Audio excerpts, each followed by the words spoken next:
Hey, what's up, everyone? Tate Harris here. Weird, eh? You're seeing my face. This is different, but we did a video podcast. First time, we have Tony Ferrari and Will Scouch talking to us about different topics in the scouting community. You know, whether or not the CHL and NHL agreement should be changed. We talked about the way you look at a player, the most overrated attribute that scouts look at, just different topics. It was a lot of fun. We hope to do it again. If you like these kind of things, let us know and we'll do more. That's it from me. Now you can watch the video podcast. Hope you enjoy.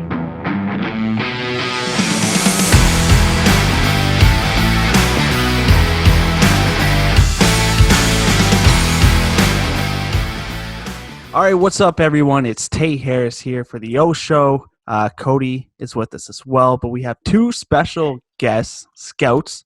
We have Will Scouch and Tony Ferrari with us. Will of Scouching and Mckeen's now, right, Will? Yes, that is correct. Just recently joined them.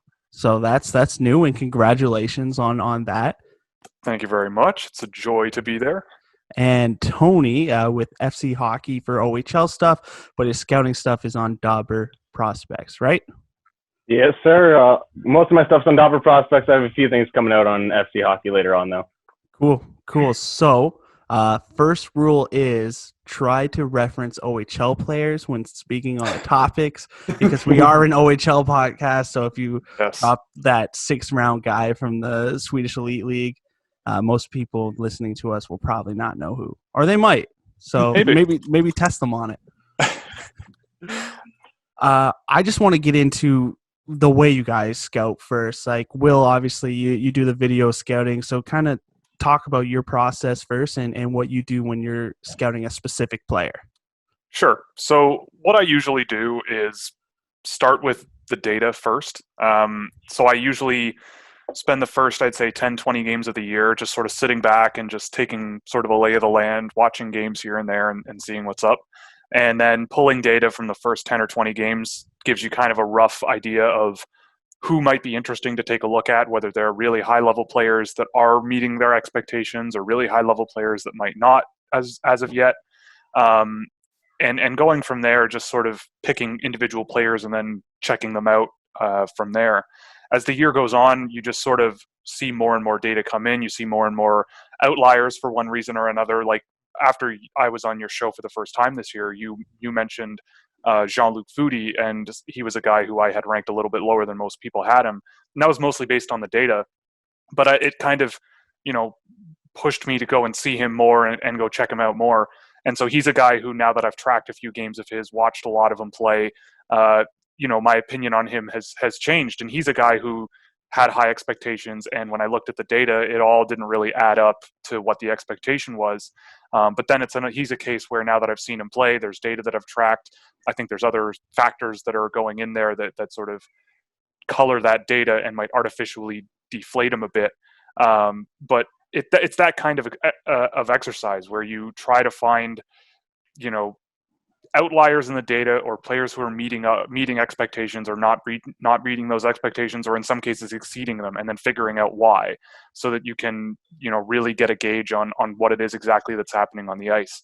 And then when I'm actually watching the players, I'm really, really focused on what the individual player is doing, obviously, and then my data tracking is a big part of what I do, where it's just I've isolated different sort of what I would call encounters when a player's on the ice, and trying to measure how often those encounters happen, why certain encounters might happen more than others, why some defensemen might not be able to carry the puck as much as other ones, or whatever, and just find players that sort of fit the mold of the sort of brand of hockey that I personally would like to look for.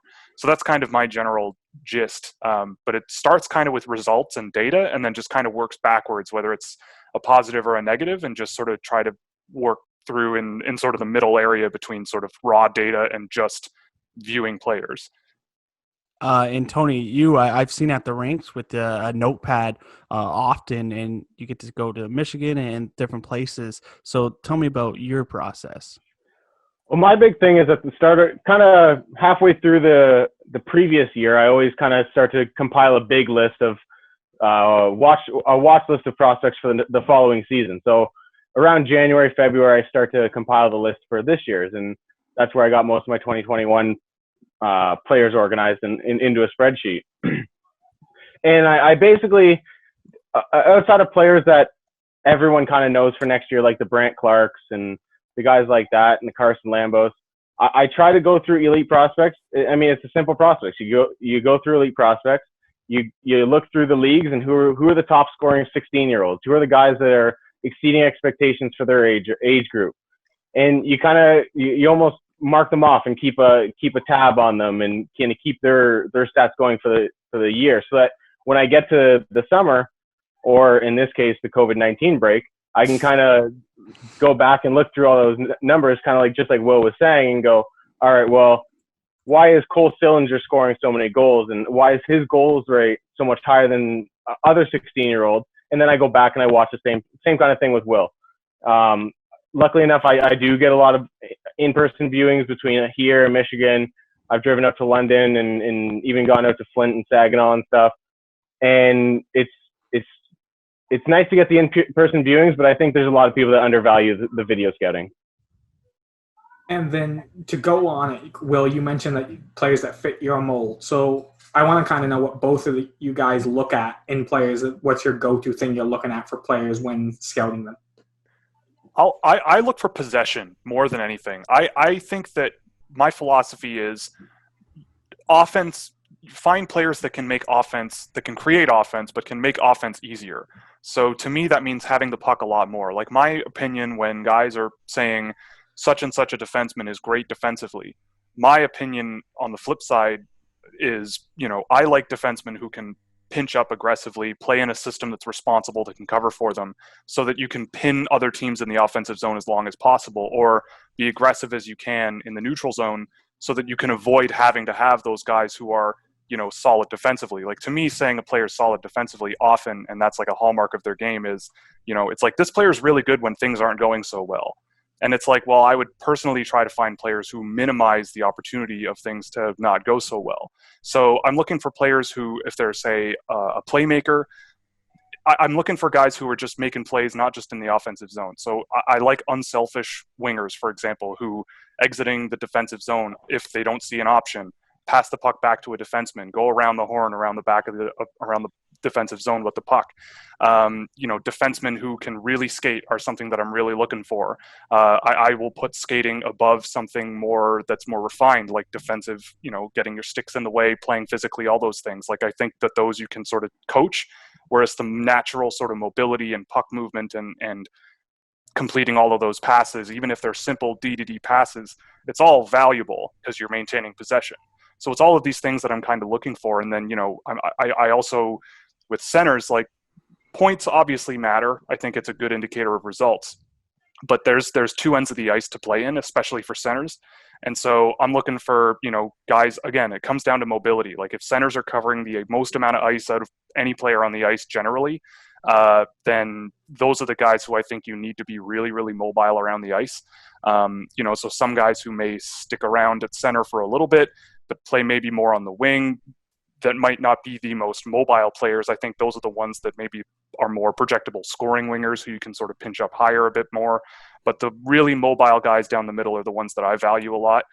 So a lot of it comes down to mobility and just sort of not playing sort of a selfish game and trying to do too much on your own.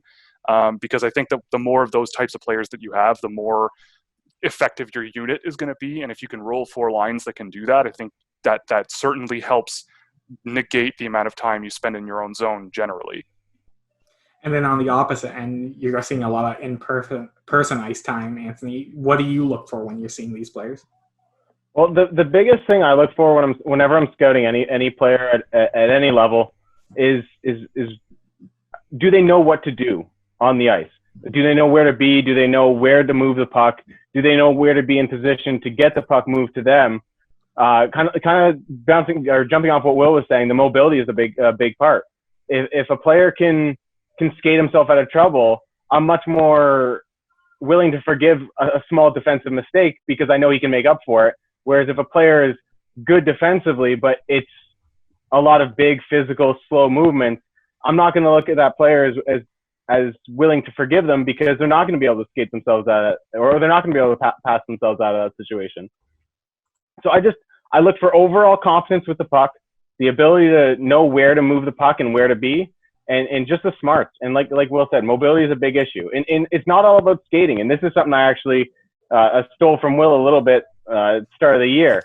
I remember he said at one point, I don't necessarily look at the skating, because if a guy knows where to be and he knows how to move in that spot, and when you watch Will's videos, one of the things isn't skating, it's move. So does a player move to the position he needs to be on the ice, and can he move the puck to those positions on the ice? And that's a big thing for me, because I've always struggled with he's not a good skater, but then he's a guy like John Tavares who gets to the spot on the ice and he knows exactly where to be. So if you can outthink your seemingly skating deficient, then I think it's not as big of an issue.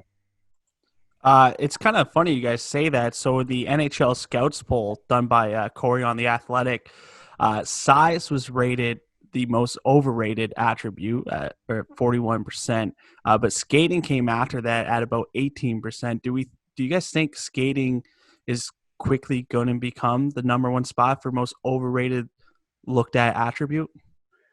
I'm going to go with no, because I think every scout I've talked to in the last few years, being at the rinks even, is just so gung-ho about size. Everybody likes that big defenseman that moves, especially the older scouts.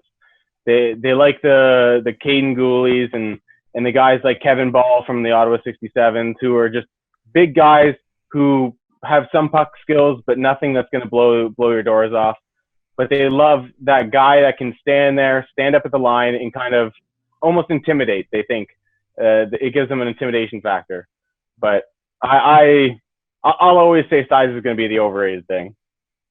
Yeah, I think, again, Tony kind of touched on it, but in my video work, I usually consider the move category on its own. And I think that what I think can get overrated, I think if I were answering that question, like, I agree that I think size is overrated. I think that if you can play, you can play. I don't care how big you are. Like, I love watching Sean Doogie play college guys because he's 5'2" and actually gets decent results.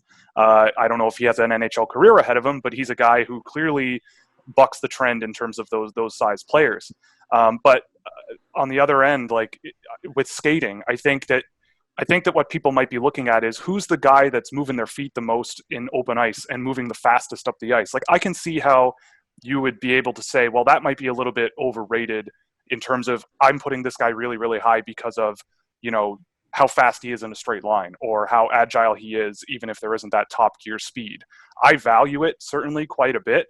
But I look at, for example, a player like Cole Perfetti, like, he's not slow in a straight line at all, based on what I've timed of him in a couple of games that I've seen. But what he more is just really sort of strong on his feet. He can hold on to the puck, like Tony, I think you mentioned, like that John Tavares type, where you wouldn't notice that he's kind of knocking your doors off and really rocketing around the ice. But not only is he really smart, but on his edges, he's really, really strong. He can be under coverage, double coverage, and still maintain possession of the puck, and then, use his quick edges and just turn around and move the puck to a teammate somewhere else. And so, to me, if you're thinking that you only value skating and that's it, you could look at a Cole Perfetti in terms of his straight line speed and doing all of those things and say, well, maybe he's not worth as much as someone who might be a better skater, like, I don't know, Lucas Raymond or something, or I'm looking at my list here for the OHL.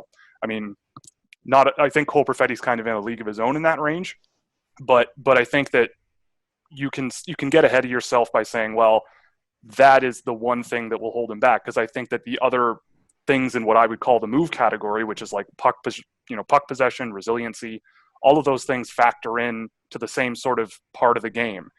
So if you can only skate 10 miles an hour, but no one can touch you ever, then that's, to me, valuable. And so I can see how some scouts might say, well, everyone's looking at speed and agility, and that's what they're looking for. And it's like, I can understand that, and I certainly look for it. But there's more to it than that some players might excel at that could also be beneficial. Do you guys take a look at like specific skating types? I know, Cody, you saw a debate online where scouts or people are talking about the way a player skates, whether it's power stride, or what was it? It was like they were comparing like a power stride to like a how were they saying it? What was the other thing? Just a graceful slide, something along the lines where it's a smooth stride, maybe not they don't dig into the ice as much, and they're not getting as much power behind each stride, but there's moving and it's effortless. Like the one they were saying is like Morgan Riley is an example of a power stride of someone who really digs in and gives it all, whereas like a guy like Jake Gardner was more of a smooth strider where it didn't look like he was moving as fast out there, but he was effortlessly skating. Do you pay attention to stuff like that? I do, in a way. I don't let it color my judgment too much. I think in extreme cases it can. Like I'm not an expert in this regard, but in my past I went to university and did a bunch of biomechanics courses. So in that work you kind of analyze how the body works and how muscles are meant to work and how you can sort of project that knowledge into hockey. And when you watch a player skate, like you can see how if a player's natural skating stride is to bend way over down to the ice and just dig in 100% and just go, that might cause things like back problems where you're not really sort of in control of your own body and being as efficient as you can. Like I look for efficiency, sure. Like I mean, I'm looking, someone like Cole Perfetti is one of those get down low to the ice and just push type of players, but at the same time, a Jamie Drysdale is more of that smoother skating type guy. I haven't really seen it a tremendous amount where he's really burning around the ice at 100 miles an hour. I haven't quite seen that as much as him just sort of positionally being very aware of where he is on the ice and just being very mobile and fluid on his skates. And I don't value one thing more than the other, but I do certainly think that it can color things. Like I know we're trying to stick to the OHL, but I made a video last year on Vasily Podkolzin. And Vasily Podkolzin's skating to me is one part where I'm going, okay, this might hold him back because it looks like he's putting in 300% of what a normal person would do on any given shift. So how does that project to the National Hockey League? Will he be able to keep that up for 82 games? Will he be able to do that every single shift? Because he's one of those guys who just digs right in. So it colors it, but I don't really think about it like that's the be all end all, right? Like there's one right way to do it and one really sort of wrong way. That kind of makes me think of, the physical testing you talk about, the way someone, moves their body. How much should we be looking into physical tests? I mean, obviously the combine's not happening this year or they're going to reschedule it. But how much do you guys look into those physical tests, or should the tests be different?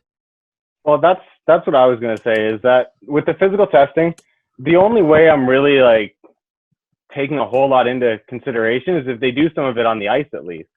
All the physical testing is just how many chin-ups can this guy do? Can he bench press a certain amount of weight? Like, and all that stuff's valuable in hockey to know, okay, how much gas does this guy have in the tank for his VO2 test? And can he push a guy off him, I guess, when you're talking the bench press? Like, all that stuff is valuable to an extent, but I don't think it's something that you're going to look at a guy and be like, oh, wow, did you see how bad Jamie Drysdale did at the combine? Oh, it's not like the NFL in that way. Like, and thankfully, because there's so many guys, like with the NFL draft tonight, there's so many guys that are going to get drafted higher than they should be because they ran a fast 40. And like, there's a lot more to it. And with hockey, there's no way you can judge any of these fitness tests unless they're on the ice. And they haven't done that yet. And I don't know when they will, really. So. Do you think it helps them measure like compete level at all? I'm not sure how much you guys value compete level or heart, as some people say. Do you think it helps with that? You have those guys on the bike and agents told them to puke because it makes it seem like you work harder. Do you think there's some value from those tests for someone's compete level? I don't know.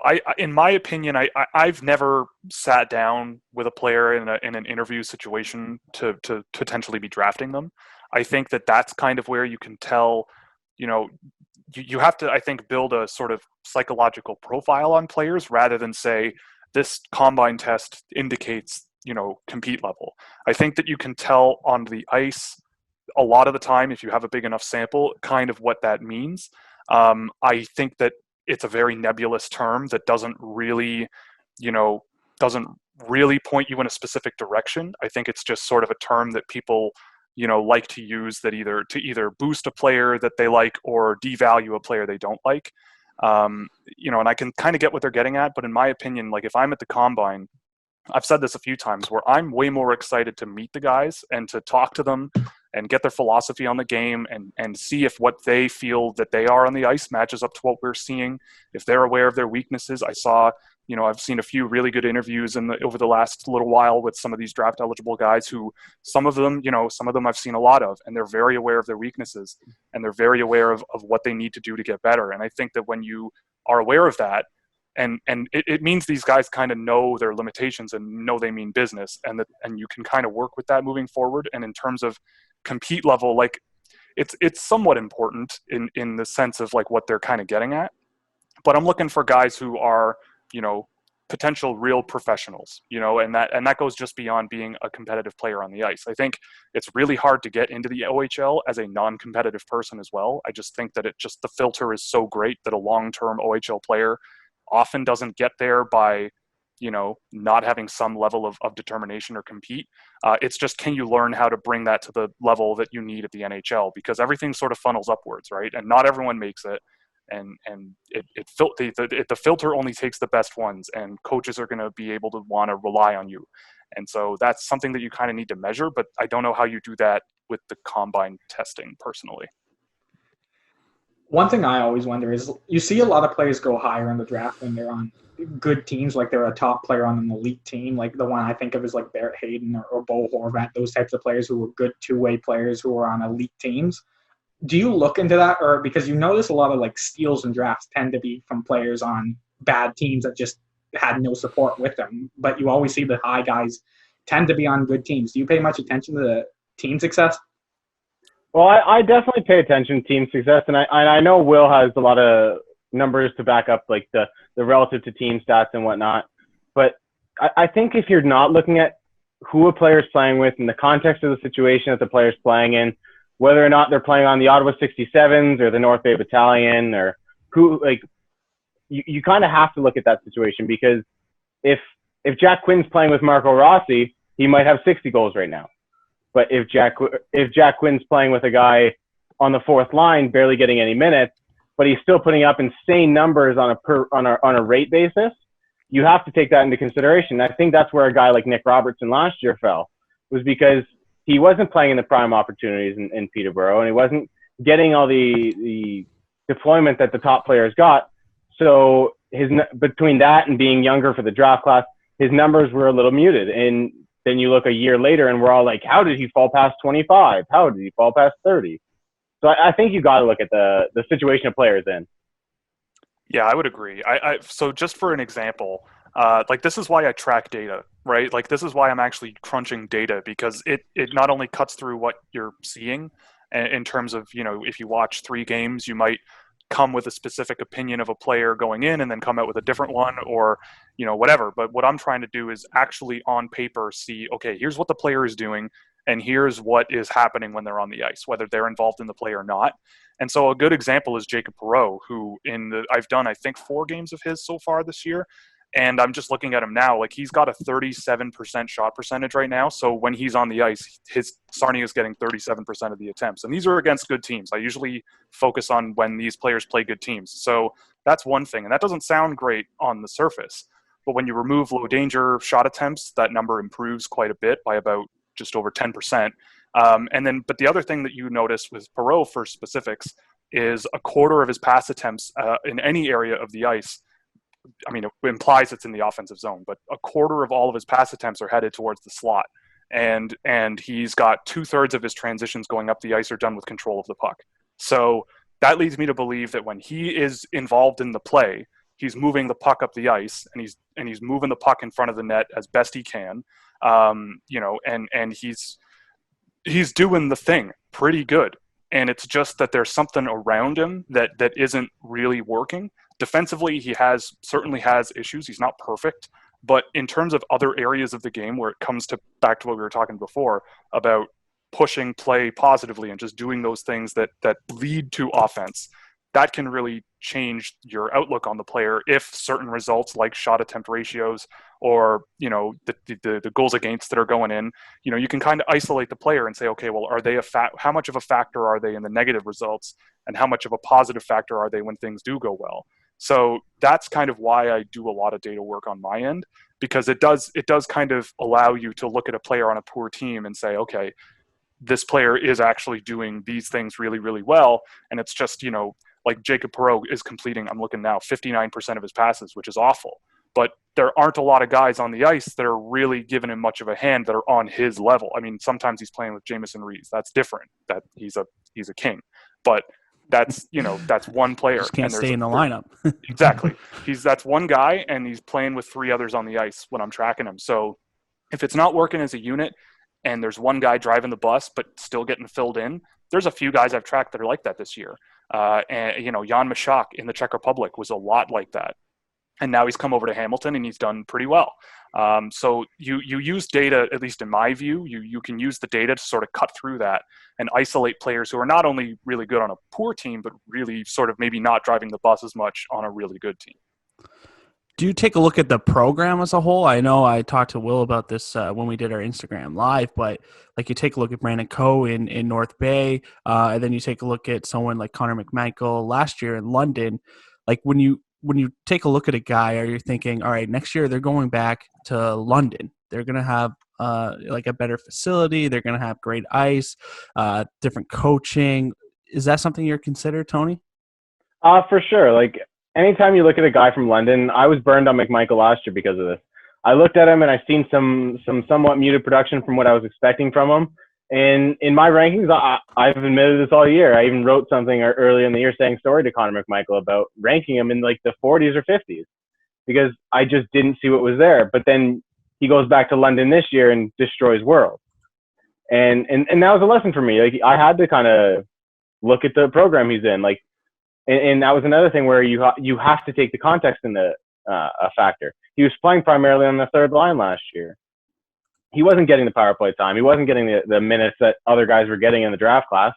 So I look at him and I looked at his media production, and a few viewings I had of him were kind of poor. And I was like, okay, well, maybe this isn't the guy that everyone thinks he's going to be. Well, it turns out he's not the guy I thought he was, and he was a lot better than that. And I kind of ate crow, but I think you have to look at the program. Like I look at the USHL, and I know it's an OHL podcast, but I always tend to, and maybe this is because I've been around the national team development program quite a bit in the last 2 years, is that I always tend to give those guys a little bit more slack because they do have the better facilities. And I know that there's a little bit more room for growth because of those advantages. So when you, like you said, when you compare North Bay and London facility wise and just the quality of the organization, and believe me, I know people in the North Bay organization that are great people. They do a great job there. But it's just different. It's a different league almost between London and North Bay, or even between a team like Windsor and Sudbury. It's just not quite the same when you look at the facilities that they're given and the way that they're, I don't want to necessarily say treated on a professional level, but when you look at a team like Windsor, London, they are a little bit more of like a pro franchise. And then you look at some of the smaller market teams, and they do have that small market feel. They have that everyone's working out at the Fit for Less down the road, when realistically it's probably not like that. But there is that feeling, so you have to take that to some extent. But I don't think it's a major factor by any means. And then I know we've talked about this before with Will, where he really values players who tend to have more assists than goals. And I just wanted to know, Tony, on your point of view, like I always think of a guy who I thought really went way too high was Jake Frattan, who went 6th overall the 1 year because he had like 45 goals but only like 20 odd assists. And it really showed that he was really relying on his line mates to produce. Do you look at stuff like that? Like Jack Quinn would be a perfect example this year, where he puts up 52 goals, but I believe it was mid-30 in terms of assists. Are you looking at that production and thinking maybe he's not driving the play as much as someone else on his line? I definitely prefer that a player, even as a high goal scoring quality as Jack Quinn is, I definitely want him to have a little bit more assists. That way I can kind of look at him and go, okay, well, he is doing something else on the ice. And when I look at Jack Quinn, I notice a lot of his assists, even though there's only 37 compared to his 52 goals, are coming from shots that are coming off the goalie and someone else is putting in the rebound, which, don't get me wrong, that's an extremely valuable skill set to have. But generally when Jack Quinn's shooting, he's not shooting for the rebound. He's shooting for the goal. So I definitely prefer a player to be able to drive the line, and that is an issue that I do see at times with Jack Quinn, is that he's got a hell of a shot. Like, you're not going to get someone telling you he's a bad goal scorer, because if you are, they're a bad scout. But like there's got to be more to his game, and there's a lot of times with Jack Quinn where there's not a lot more to his game. But I mean, you can't pass up 50 goals. It's still 50 goals. Mm-hmm. But you wouldn't consider him a top 10 prospect. No, honestly, like I just looking at my rankings right now, like I've just been tweaking with them a little bit. I have him at 27, and I'm fully aware that he's probably going to go much higher than I have him ranked. And I, like, as Will says all the time, like, I'm perfectly okay with that at this point, because there are other players that I think may make a bigger impact on the ice as a whole rather than just scoring goals. Well, how do we like differentiate like someone relying on their teammates to someone really figuring it out? Like, you take a look at his previous numbers, and I mentioned it before to Will, even his minor midget numbers. Like, this guy has never really been that producer. Now he is. Like, how do you guys decide? Like, I'm sure, Will, you have numbers to back it up. Like, how do you decide whether this guy's kind of putting it together, figuring out his best assets compared to a guy who just had a really good year? Is it just like a shooting percentage thing, or what are your thoughts? To me, shooting percentage factors in. Last I checked, I don't think Jack Quinn's shooting percentage is like outrageously high. Okay, it's pretty high. It's 21% at even strength. Which That's is a little high. weird in the O, though. Yeah. That in the OHL, that's like whatever, you know. And also 50 goals is 50 goals. We'll say that as well. That's great. Yeah. But what I look for is, you know, you can, if you can eliminate secondary assists as best you can, they matter, but primary assists indicates to me that the player is actually doing the last part that is the hardest a lot. Now, some of the reporting from OHL data can be a little bit greasy and a little bit incorrect here and there. So when I go and track, I kind of, you know, pretend that doesn't exist, and I'm building my own stuff from scratch. And, you know, what I look for is, it's why I track sort of pass attempts and what I call dangerous pass attempts separately. So, I mean, a dangerous pass would be any pass that goes into or through a dangerous area. So the high danger area in front of the net, or even a medium danger area, because that can still be a pretty darn good chance you're going to put a puck in the net if you can put a pass into that area and get a clean shot off. So, you know, not all of those passes are completed, but I look at a guy like Quinton Byfield, who, you know, I know people are starting to question for some reason. I look at Quinton Byfield, and when I've tracked him, I look at him and all of this passing work that he does. Not only is he a primary sort of quarterback for his line through the neutral zone, he drives a ton of possession up the ice. But in the offensive zone, pretty much all he does is just be patient with the puck and wait for a situation to present itself where he can put a puck in front of the net. I mean, he does it more often than I think any OHLer that I've tracked so far this year. And it's a pretty, you know, ridiculous amount that relative to most other people. I think Jean-Luc Foudy is a bit higher, but he kind of just does it for the sake of doing it. Quinton Byfield is a bit smarter about it.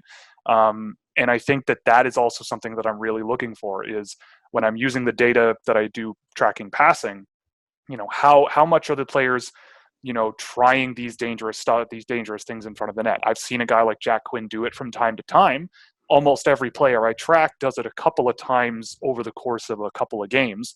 You know, some guys might be here and there in terms of how much they do it, but over the scope of a 7-game sample, usually it averages out to at least one per game. But some guys are way up. Like, I've had a game where Quinton Byfield almost got to 10 of them, and it's like, if half of those passes connect, you know, that's on paper not the best completion percentage, but that's 5 dangerous opportunities that he single-handedly created. So yeah, it's nice that guys can shoot it from between the face-off dot and score, or shoot from anywhere and score. But I'm looking for more of a variability, especially in the first round. I think in the first round, you got to find things that you always wish you had more of. And well-rounded offensive talent who can move the puck up the ice with possession are I think, invaluable. And that's kind of what I value the most. And that well-rounded offense is exemplified by a few different guys, I think, in the OHL this year. And then, go ahead, Tate. Sorry, just because you brought up Quinton Byfield, I just wanted to mention, so in the NHL Scouts poll, they asked about international tournaments. About 70% plus on a scale 1 to 5 rated it for importance 3 or higher. Just wanted to get your guys' opinion on scouting international tournaments like the World Juniors, and Quinton Byfield obviously fell on a lot of lists because of his World Juniors. Perfetti went higher back in August because of his Holinka tournament. So just, Tony, give us your thoughts first on scouting during international tournaments. Don't do it. Just don't watch any. No, like they're valuable. Of course, they're valuable. Like anytime, like it sucks that we're missing the U18s right now. They would have been going on in the last couple of weeks, and obviously, like when we get to see best on best, it's an awesome experience, and we get to see Cole Perfetti do what he did for Canada at the Holinka, or Askarov take over for Russia at the Holinka. But there's so many people that get so hyped up because of these tournaments and whatnot, and the thing with the World Juniors especially is sometimes the guy's only on the team because his country doesn't have enough 19-year-olds to make the team. Like realistically, like we shouldn't be seeing, like don't get me wrong, I love seeing Stützle and Peterka and Reichel and all these guys that were draft eligible for Germany, but on most hockey teams, you're not getting 3, 4, 5 draft eligible guys. Like Canada was a shock this year to have 3 draft eligible guys, and arguably Dawson Mercer probably shouldn't have been on the team. That's fair. Like Byfield's production of 1 assist was literally identical to Lafreniere's production last year, where they were a month apart last year. Whereas this year, Quentin Byfield's coming in as a younger player, and people are like, "Oh, look what Lafreniere did," and it's like, well, yeah, he's almost 18, like he's over 19 almost, he's getting to that age. So I don't judge like the World Juniors too harshly. The U18s I take a little bit more stock in because it is just best on best. There's no 19, 20-year-old drafted prospects dominating the tournament and making other teams look silly. But really, it's 7 games. That's the biggest thing for me. If you watch those 7 games and you watch 7 OHL games, you should be able to come away with the same somewhat basic judgment on, okay, Quentin Byfield is doing the right things. He's, like Will said, he's pushing play to the center of the ice. He's creating offensive chances. I don't know. With the international tournaments, you don't get the same opportunity sometimes, and that's just how it is. Yeah, I would agree. Mostly, I would agree. I mean, I'm not someone who throws them out. I think that there are tournaments that are definitely worth watching. Like I think that what's really interesting is when you get lower level players, quote unquote, who get a spot on a team, whether it's the Canadian team or the American team or whoever, and you get to see, let's say it's a high school guy or something like that, and you get to see that high school player, or that, maybe there's a junior A player, or maybe someone like a Brandon Coe would have been on, I can't remember off the top of my head if he'd be eligible for the U18s this year, but if he were, let's just assume he's playing on a pretty poor team, but there's an opportunity to view him with players that are of a higher caliber, and you can see how his game might change, or if he slots in that world. I don't think you can, jot down a ton of notes about it and say, well, the player sucked at this tournament, therefore they suck. Like, I don't think you can do that. I think that, something like, for me personally, last year at the under 18, seeing Yaroslav Askarov play against the US team and play those games really indicated to me that he's legit, and that there's a reason why he's ranked so high. And you kind of can see, you kind of get a bigger stage, and you can see it maybe colors your opinion on certain situations and says, okay, we're removing this player from an unfamiliar situation and then putting him in front of everyone. And whether they play poorly or not, or put up a ton of points or whatever, there are ways, if you track data, where you can cut through sort of, oh, he only scored 1 point. It's like, well, he only played like 10 minutes in the whole tournament. So 1 point every 10 minutes is not bad. Like if he played 20 minutes, that's a 2-point night, technically. So I think you have to be really careful about how I think you choose your words to analyze a tournament performance. I think it factors in, but I look at Quentin Byfield and I feel exactly how Tony feels. I look at Quentin Byfield at the World Juniors and go, if they were going to use him as a 13th forward, I don't know why he was there. I would have much rather have him back in junior and playing, 20 minutes a night, because now he ends up with this situation where he comes back and he's going, well, I wasn't used. Like, why was I that? Like, I didn't play in the gold medal game. Like, I'm sure winning it is great. I'm sure winning a medal in that tournament feels great. But he literally was not a factor in the gold medal game, which is unfortunate because he's such a talented player. And now you have people who are saying, well, maybe he's the third guy that goes now because Stützle was at that tournament and he did so well. And it's like, but you're not seeing the forest through the trees. Like, you're looking at a tree and saying, like, this is how it is. Like, this is all there is. And then you're just like, no, there's more. So someone like Byfield now flying seemingly somewhat under the radar, I'll let someone else make the decision to pass on him in the first 2 picks of the draft if that's what happens. But, again, same thing with European guys, focusing on international tournaments versus their club play, especially the guys playing against men. That can really kind of get you in trouble if you're looking at them playing against their own age group. Because even then, like, sometimes I see guys who are in European men's leagues where the style of play is much more pro-like. I mean, they are professional leagues, and then they go back and play against junior players, and that, even though they should outmatch their opponent, sometimes you feel like it's like they're too far ahead almost. Like, it's like there's, they're not, the refinements they've made to play pro don't really translate when you go back to junior. It's a little bit odd, but I've seen that happen a couple of times. So it matters, but it's not something that you can like really take home, I don't think.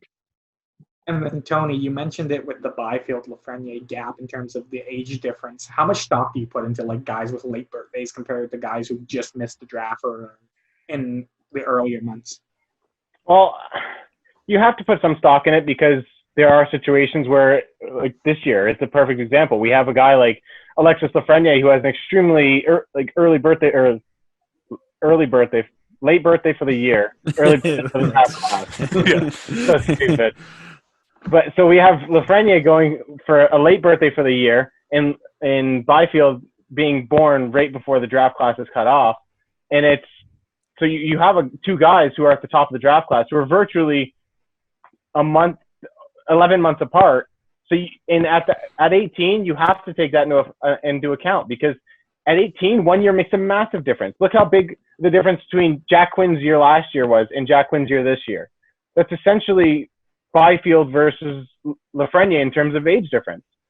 So you have to factor it in. I'm not going to say a guy like Marco Rossi or Lafreniere or even Jack Quinn are like downgraded 2 spots automatically because of their birthdays, but it's definitely something you have to look at in terms of projectability for the future.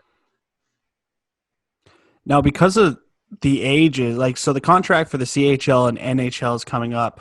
About, like, you take a look at McMichael again. We'll use him as an example next year, or Nick Robertson, who's going to be looking for a spot. Like, these guys are probably too good for the OHL, or Marco Rossi. He might be interesting too, where they might be too good for the OHL, but maybe not ready for the NHL.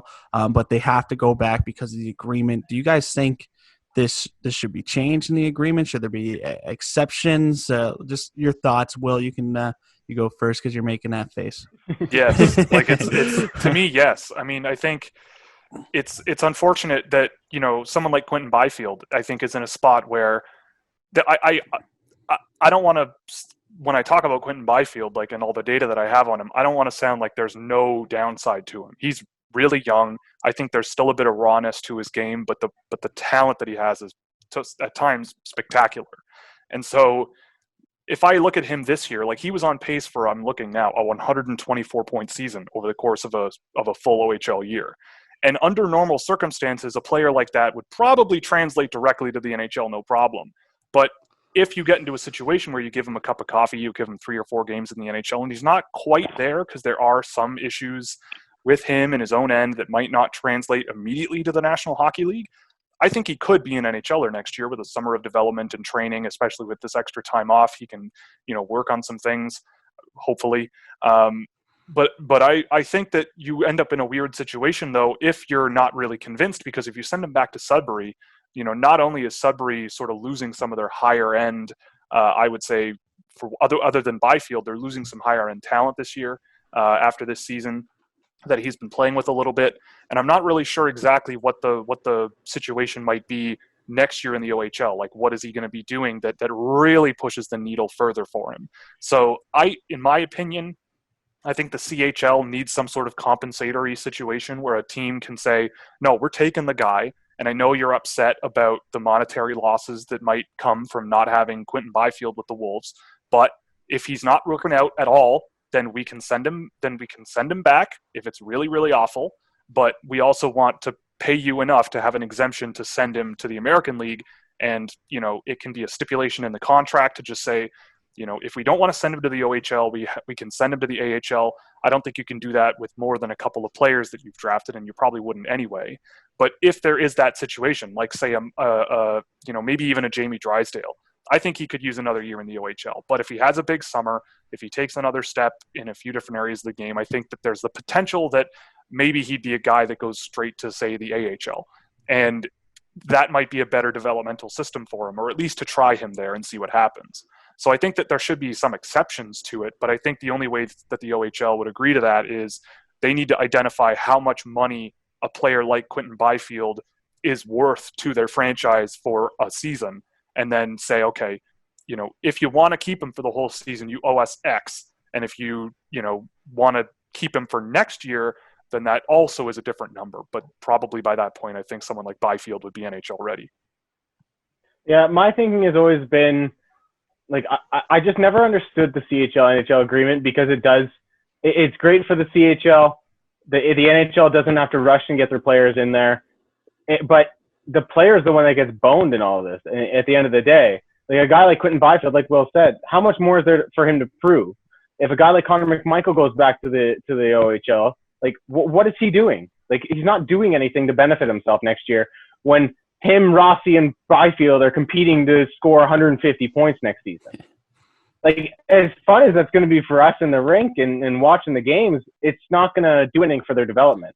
I've always suggested that the NHL-CHL agreement, when it does come up, they need to come up with some sort of exception, like Will said. Maybe it's based on the draft pick. They get paid a certain amount for that because of the player was picked at that level, and each team gets one exception per year. I think there's got to be something, because, yeah, it's just not benefiting guys like Nick Robertson, Connor McMichael, even Byfield, and even Drysdale to an extent. Like, playing them at the AHL gets them used to playing against men, gets them used to playing against a bit more advanced competition, and it puts the team in control of their development and what they're doing on a day-to-day basis. Mm-hmm.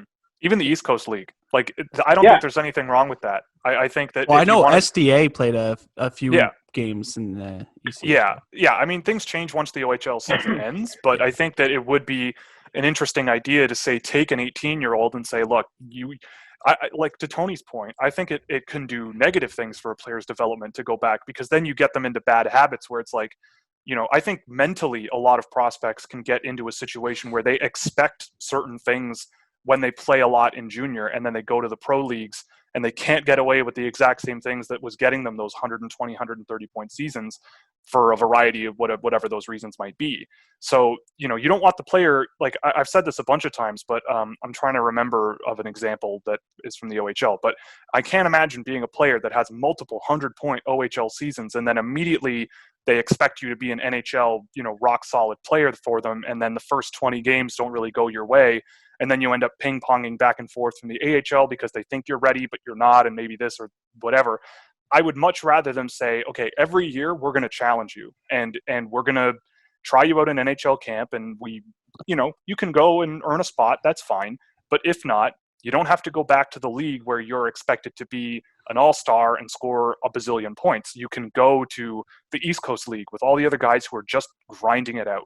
And I think that that's a good experience for an 18 or 19-year-old who hasn't had that experience often in their life, if ever, where it's like they meet a bunch of guys who are undrafted NHL guys who are 20, 25, 30 years old, and they're just grinding out a living.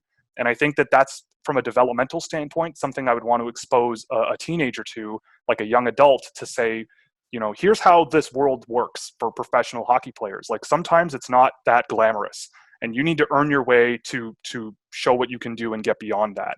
And it's, we think you're an NHL player for sure at some point, but this is a better environment for you to learn in and to work through than to just go back to junior and be with all your buddies and score 200 points and maybe win a Memorial Cup. Like, I think that it would be good to take certain players and give them that opportunity. And to that point, I think a perfect example is in Toronto with the Marlies. They had Rich Clune down there mentoring guys like William Nylander and Kasperi Kapanen, literally bringing them to boxing gyms, showing them how to fight and stuff. Just little stuff like that, showing these young hotshot kids that have been scoring at will for years, it seems, exactly what it means to be that AHL guy, exactly what it means to grind it out. Like, I don't think that's bad for anyone's development. Well, we also seen Rasmus Sandin kind of take that OHL to AHL route, and it probably benefited him because I don't know. Were you able to track Rasmus? Will? Me, no. No. I wasn't really as in on the tracking. That started for last year's draft. This year is the really big year, but last year was the first one. Just because I wonder, like I know Cody and I, when we watched the draft, at least had the chance to draft Eleno, and we thought that was the guaranteed pick. And when they chose Rasmus, we were both like, "What an awful pick!" And now he might be a top 4 defenseman. So it's kind of crazy. Do you think it could ruin, the OHL's quality of play though at all if teams start taking more and more guys into the AHL or different minor leagues? Well, I'll start with this one just because I think it'll make it funner, if anything. You're going to get these 16-year-old kids playing in bigger roles. You're going to get Brant Clark quarterbacking the power play from day one and not waiting until his coach is fired to do it. He's going to be forced in that situation. Yeah. You're going to get guys like Foodie and Cooley playing on the top line every year. Like, you're going to get guys playing in better positions during their draft season because they don't have that tweener guy who probably shouldn't be in the NHL, but is clearly too good for the OHL. They're not going to be in that position. So you're going to be able to have Jean-Luc Foudy take the number 1 center spot, or a guy like Antonio Strangis. Maybe he gets an opportunity higher in the lineup and shows what skill everyone thought he had at the start of the year. And we're not having the discussion on him that we're having at this point. So I think it's going to make the league funner, if anything. That's my opinion. Funner and more free flowing. Yeah, I don't think it would be that much of a negative. I think it sucks because I know from a fan's perspective, like, you obviously want to see the best players, right? That obviously makes sense. But I think, in my opinion, like, life goes on. There always are more stars in junior leagues. Someone has to win. Someone has to score goals.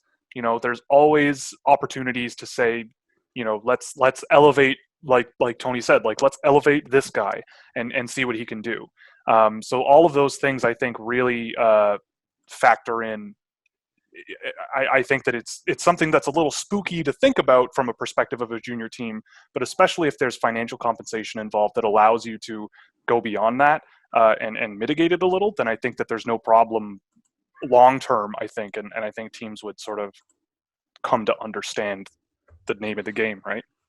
Yeah, and I know this is a topic me and Tate has had on the podcast a couple times this season, where what would be a good middle ground between the two leagues. The one suggestion I threw out is, if you're a first-round talent, you can move on to the AHL no matter the condition of how your team is. So would you like to see something like that implemented, where if you're a first-round talent, you can move on? If not, second round, you're coming back, because you'll still have talented guys like Nick Robertson, who's a second-round pick. He'll be allowed to come back.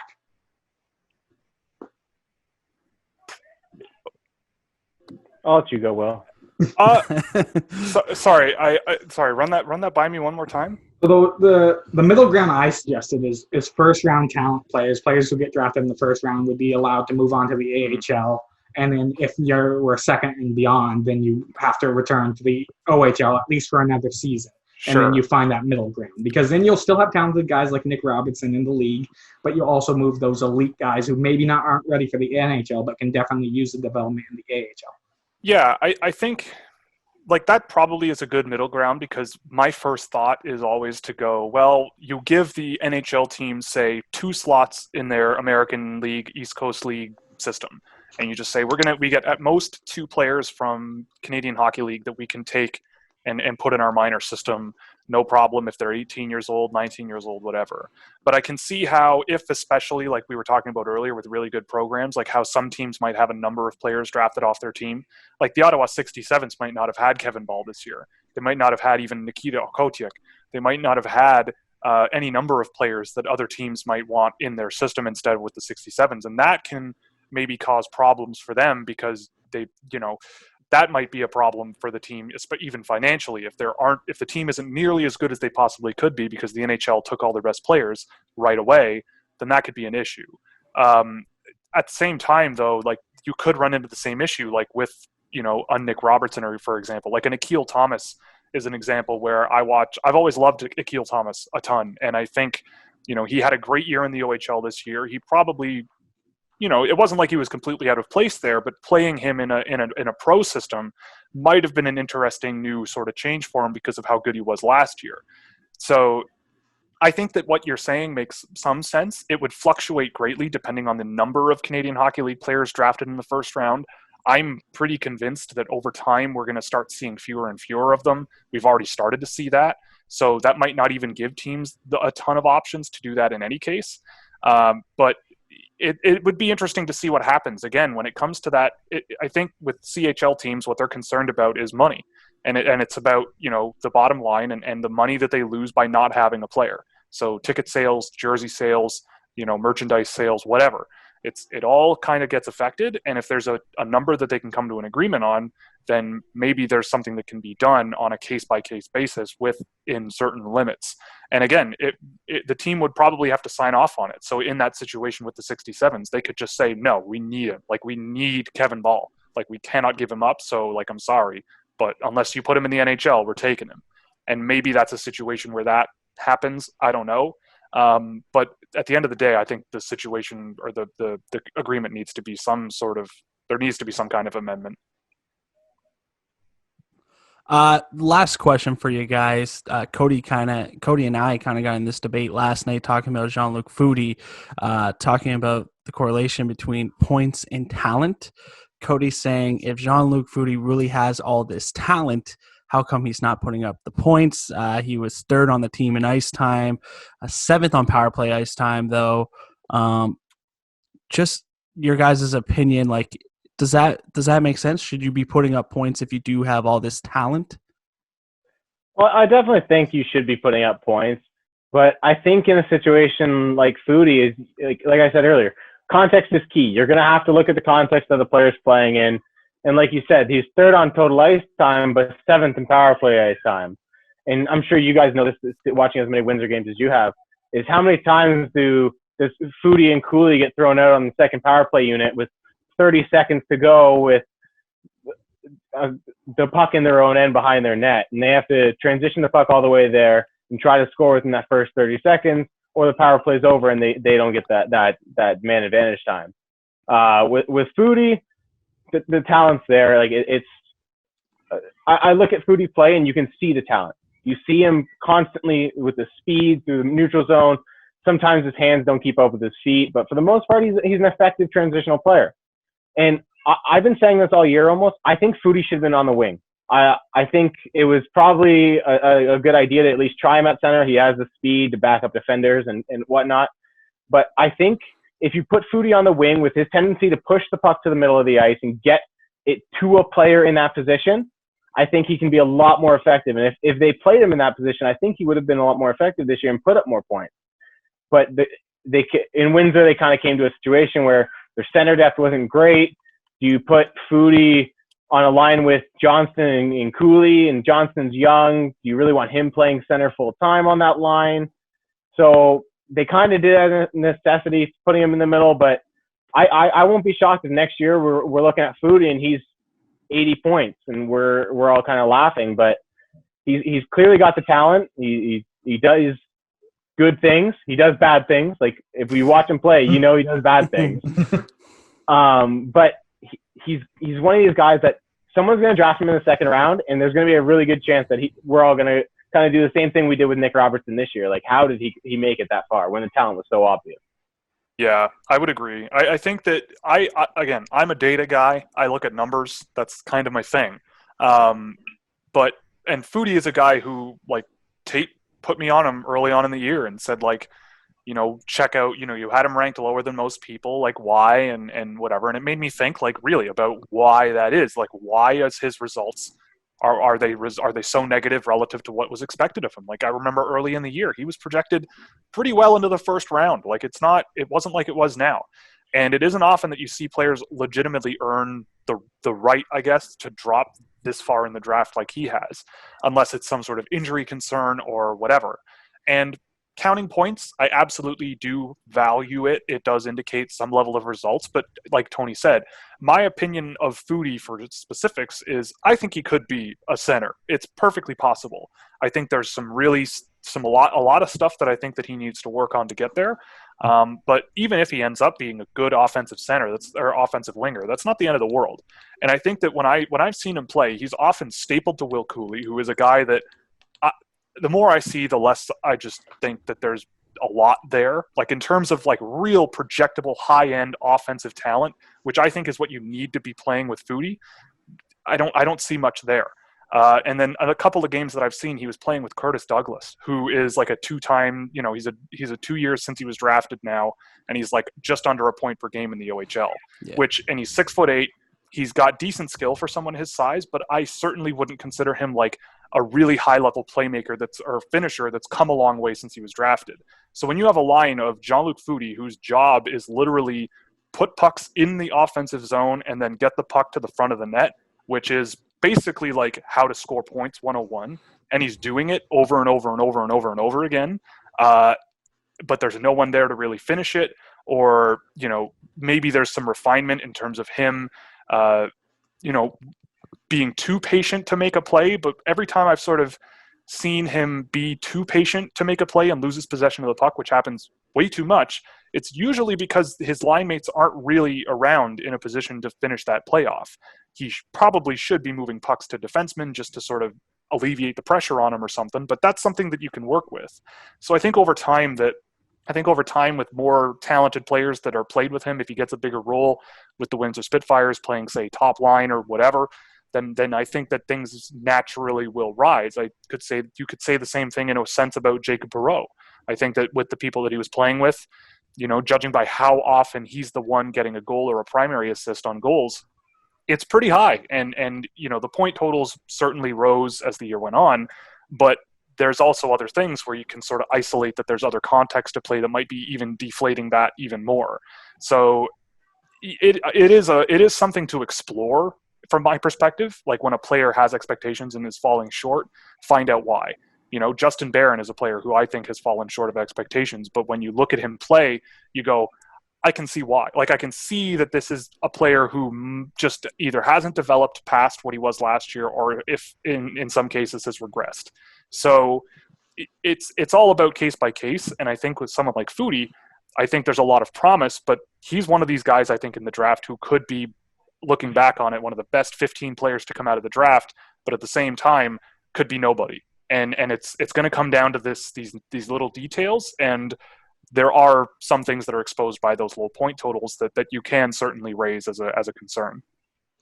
Yeah, the point I was trying to get across with Tate last night with Foodie is the scouting report we were reading had him ranked as a top 10 talent, raw talent in this draft. And I said, my argument was like guys like Mitch Marner and stuff like that who are that talented you'll say, oh, they had an awful game, but you'll look at the score sheet and they'll have like two assists or something like that.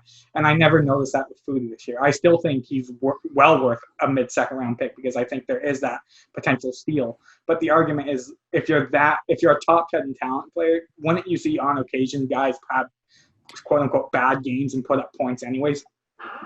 Oh yeah, I mean, I think top 10 for Foodie is a little bit rich right now. I think there's a lot of flags that are very red. Like it's like you need to be well aware of what he is and be well aware of what his strengths and weaknesses are, because he does have very strong strengths and very weak weaknesses from my viewing. And so I think you need to be willing to work with that, and that does create a lot of uncertainty. And I think uncertainty is something that I don't really like in a player.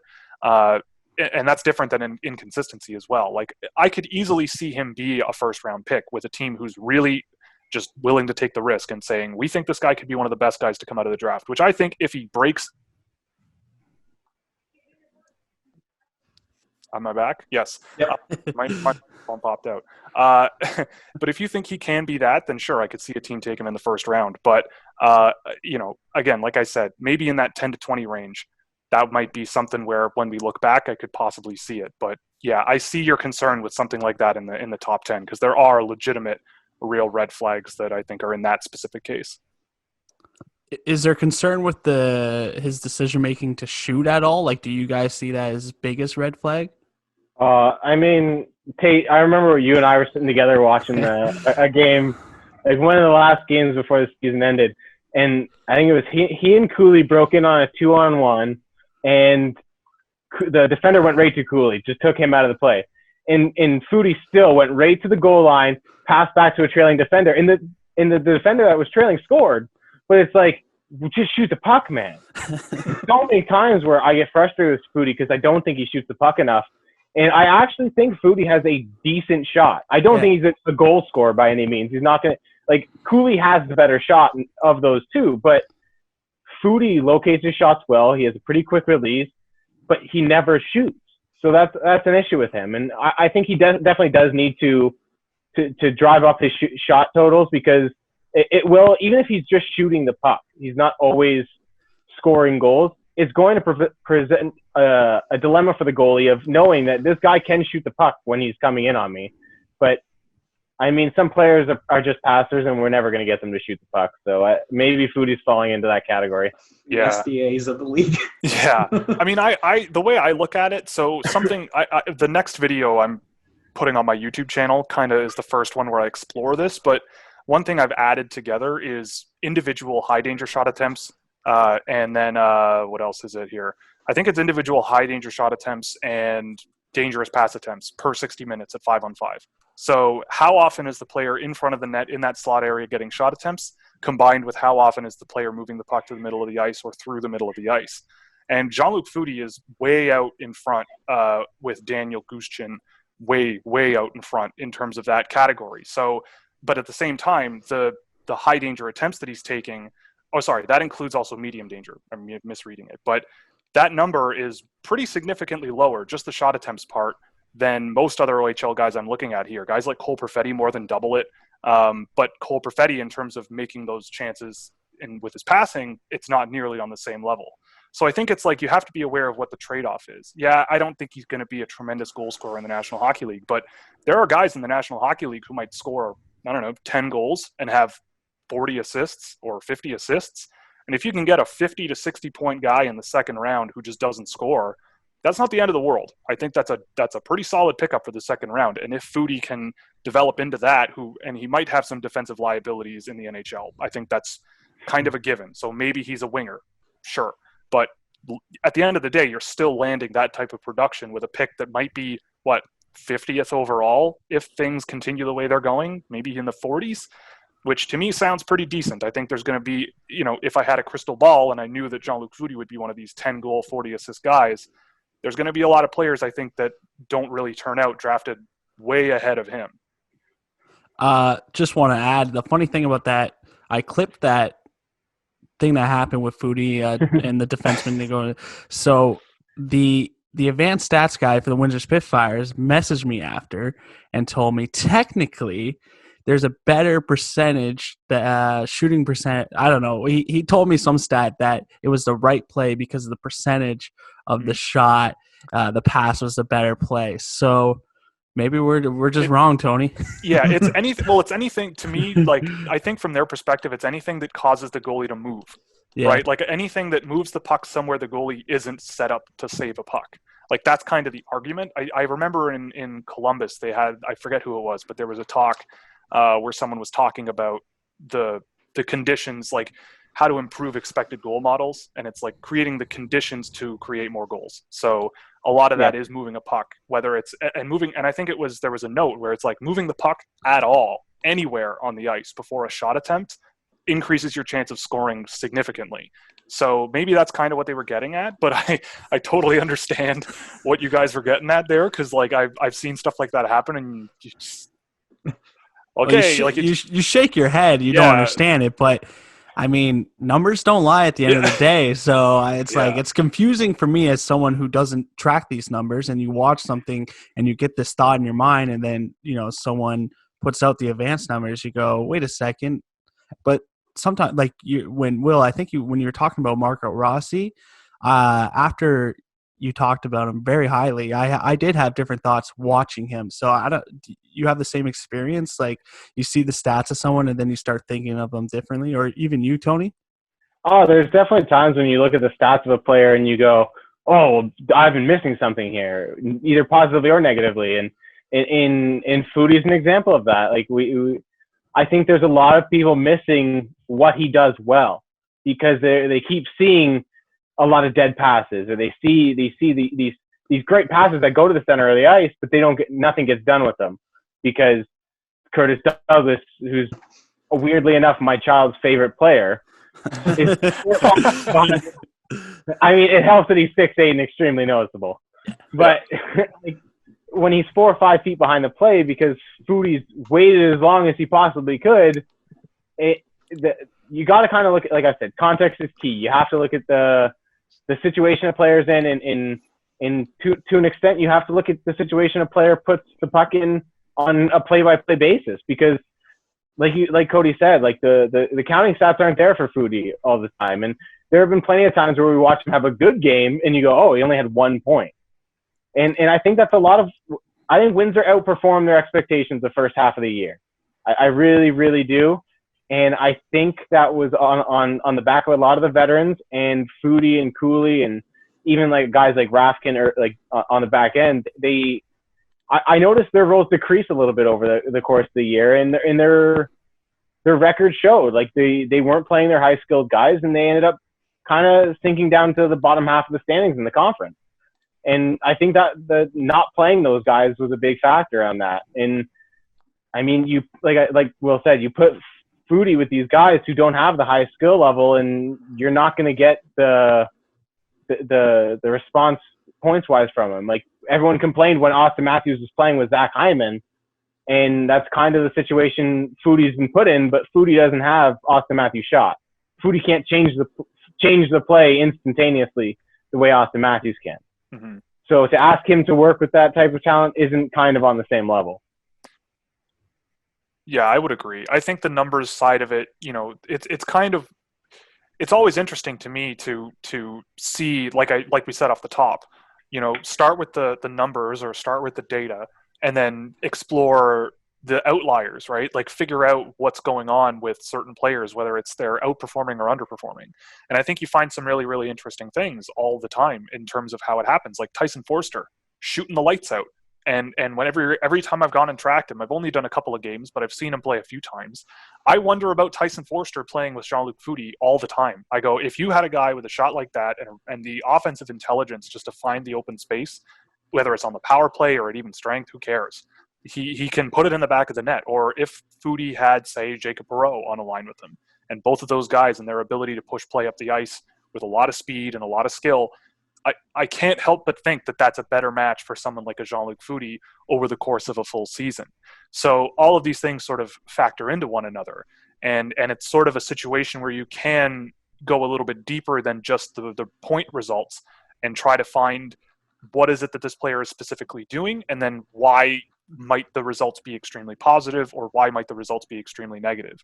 And I think there are players that I think are perfectly legitimate where they're scoring a lot, but you look at how they're generating their points and how they're generating their play, and you go, I don't see that too often in the NHL being successful. I don't see players with this type of playing style really going that far, or a lot of guys might score a lot on the power play. And to me, that's great, but it really sort of can mislead you into thinking certain things about a player because, you know, when I look, like, it's why I split goal rates up into offensive and defensive, because then you can indicate, okay, this player is outperforming their team's offense by, say, 25% when they're on the ice. That's great.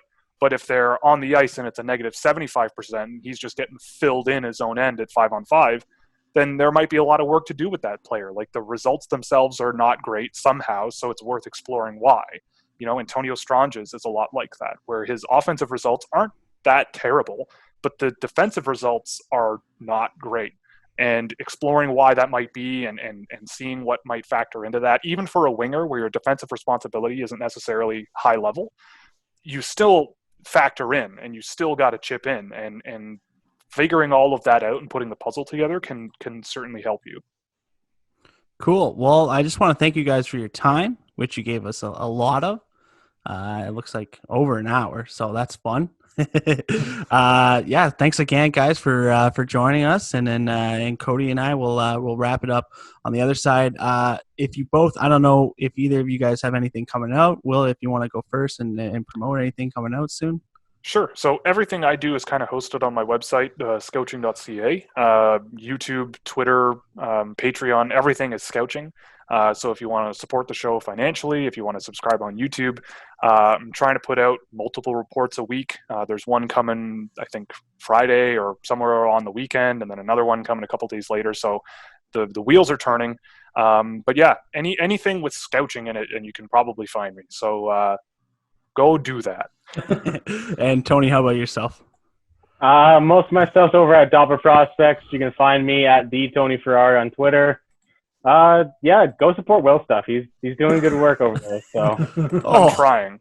I mean, Mckeen's too. I'm on Mckeen's, and they're really they're starting to reboot their kind of thing towards the future, which is part of the reason I joined up. So it's a great outlet to work for. I've been having a great time. So a good partnership going on there. Hey, it's all about partnerships, and I think we've developed some here with the O show. Yes. All right, so thanks again, guys, and have a good night. Yeah, you too. Thanks. have a good one, guys. Thanks, guys.